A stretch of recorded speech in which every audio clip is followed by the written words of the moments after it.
अस्सलामुअलैकुम। कैसे हैं आप सब? मैं ठीक और दुआ करती हूँ आप सब लोग भी ठीक ठाक हूँ। जहाँ भी रहें खुश रहें, आबाद रहें और अल्लाह आप लोग की सारी जायज़ ख्वाहिशात पूरी करे। आमीन सुम्मा आमीन। तो आज की वीडियो में बात करेंगे असाइलम वालों की कि मुझे एक तो मुझे उनमें कुछ आइडिया मुझे कुछ पता चला है, तो मैं आप लोगों के साथ वो शेयर करूँगी कि जब असाइलम वाले लोग यहाँ पे आ जाते हैं और उनका जितना मतलब रहने का अर्सा होता है वो यहाँ पे रहते हैं, और उसके बाद जब उनको वापसी पे जाना होता है या दोबारा ही नीदरलैंड में रहना होता है, तो उस बारे में बात करेंगे कि वो कितना अर्सा यहाँ पे रह सकते हैं नीदरलैंड के अंदर। मतलब मैंने एक ऑफिशियल साइट है END, तो वहाँ से मैंने देखा है, और आप भी वहाँ पे END.NL लिख के तो वहाँ पे असाइलम की जितनी भी आप लोग को इन्फॉर्मेशन हो तो आप वहाँ से ले सकते हैं। वो नीदरलैंड की ऑफिशियल साइट है। वो जहाँ जो भी उन पे बात लिखी होती है वो बिल्कुल करेक्ट होती है, क्योंकि जो भी उन लोगों ने न्यूज़ देनी होती है किसी भी चीज़ की, किसी भी वीज़ा के बारे में या कोई भी न्यूज़ होती है, तो वो नीदरलैंड की इस ऑफिशियल साइट पे ही होती है। जो भी ये यहाँ पे जो बात होती है वो बिल्कुल सच और करेक्ट होती है। इसके अलावा और मुझे किसी चीज़ का आइडिया नहीं है कि कोई और न्यूज़ होती है तो उसके बारे में क्या है। लेकिन जो END वाले जो भी न्यू इन्फॉर्मेशन होती है या न्यू न्यूज़ होती है तो वो अपने END की साइट के ऊपर वो लोग वहाँ पे लगा देते हैं। तो खैर बात कर रहे थे असाइलम वालों की। जब कोई यहाँ पे आता है और अपने असाइलम के लिए यहाँ पे रहते हैं और कहते हैं कि हमने इतने अरसे के लिए यहाँ पे रहना है, और उसके बाद जब वो टाइम गुजर जाता है तो उसके बाद END वाले देखते हैं कि असाइलम जो सीकर है वो ज़्यादा यहाँ पे रह सकते हैं या नहीं रह सकते, क्योंकि बेसिकली उन्होंने इसलिए अप्लाई किया होता है क्योंकि उनका अपने कंट्री में किस चीज़ का खौफ होता है, कोई डर होता है। तो जब वो देखते हैं अगर वो अभी तक भी अपने कंट्री में सिक्योर नहीं है तो फिर मज़ीद उनको आगे की मतलब रहने की इजाज़त दे दी जाती है।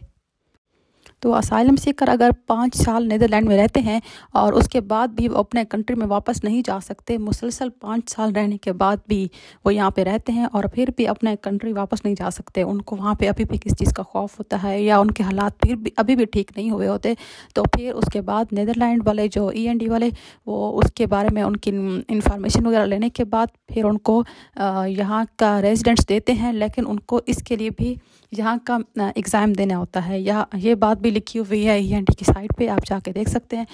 5 साल रहने के बाद अगर फिर भी वो अपने कंट्री वापस नहीं जा सकते, मुसलसल यहाँ पे रह रहे हैं, और तो फिर वो आगे अपना केस को दोबारा रीओपन करवाते हैं और END वाले देखते हैं कि अभी भी इन लोगों को अपने कंट्री के अंदर किस चीज़ का खौफ है, अभी इनका वहाँ जाना इनके लिए बेहतर नहीं है और वहाँ पे वो लोग नहीं रह सकते, तो फिर उनका नेक्स्ट जो उनका प्रोसीजर वो स्टार्ट होता है और उसके बाद ही उनको रेजिडेंट्स यहाँ पर दे दिया जाता है। लेकिन 5 साल के बाद, उससे पहले का कोई मुझे आइडिया नहीं है। जो मैंने देखी है, जहाँ तक मुझे इन्फॉर्मेशन है, तो वो 5 साल का ही है। 5 साल से पहले का मुझे इस बात का कोई ख़ास आइडिया नहीं है, मुझे इस बात की इन्फॉर्मेशन नहीं है। अगर है भी तो मुझे नहीं पता। हाँ, अगर दूसरे लोग जो होते हैं जैसे हम लोग हैं, जैसे हम अपने पार्टनर के थ्रू आए हुए हैं, तो हमें 3 साल के अंदर अगर हम लोग यहाँ की लैंग्वेज टेस्ट पास कर लेते हैं तो हमें 3 साल के अंदर यहाँ का पासपोर्ट मिल जाएगा। और इस 3 साल के दौरान हम लोग को 2 मंथ के लिए अपने कंट्री वापस जा सकते हैं। इससे ज़्यादा हम लोग अपने कंट्री वापस नहीं जा सकते। सिर्फ 1 साल के अंदर 2 मंथ हम अपने मुल्क में रहने के लिए जा सकते हैं, लेकिन 2 साल से ज़्यादा हम लोग अपने मुल्क नहीं रह सकते। अगर हम इस तरह करेंगे तो जब हम लोग पासपोर्ट के लिए अप्लाई करेंगे तो उस वक्त हमारे लिए इशू क्रिएट हो सकता है कि आपने यहाँ की रिक्वायरमेंट पूरी नहीं की, और इसलिए आपको यहाँ उस वक्त हमारे लिए कोई ना कोई ज़रूर इशू क्रिएट होगा। इसलिए हम लोग सिर्फ 2 मंथ, ज़्यादा से ज़्यादा 3 मंथ 1 साल के अंदर अपने मुल्क जा सकते हैं, वहाँ जाके छुट्टियाँ पर रह सकते हैं। लेकिन जब हमें पासपोर्ट मिल जाता है तो उसके बाद हम हर किस्म की कैद से आज़ाद होते हैं। चाहे हम 10 साल भी अपने मुल्क में रहें और वापस नीदरलैंड आ जाएं तो हमें कोई इशू नहीं होगा।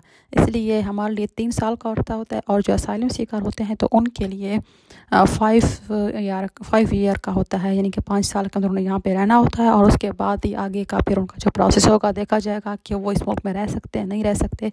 उसके बाद ही उनके लिए मज़ीद जो आगे का प्रोसेस होगा वो स्टार्ट होगा।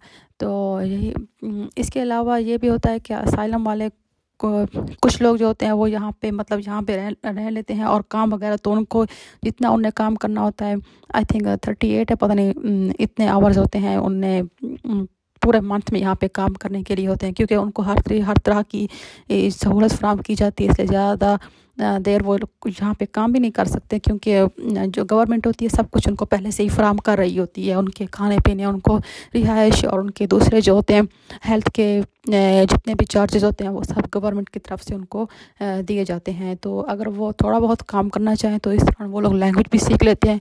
जब इंसान रहता है तो वहाँ की लैंग्वेज भी सीख लेता है, तो ऐसा ऐसा इंसान यहाँ पे एडजस्ट भी हो जाता है, लैंग्वेज भी आ जाती है। तो एंड पे जब वो अगर एग्ज़ाम देना चाहें तो उनके लिए बहुत ज़्यादा ही आसानी हो जाएगी। तो बस आज की वीडियो में इतना सा था। इंशाल्लाह एक नई वीडियो मिलेंगे और नई किसी इन्फॉर्मेशन के साथ। तब तक अपना और अपने प्यारों का रखिए ख्याल। अल्लाह हाफ़िज़।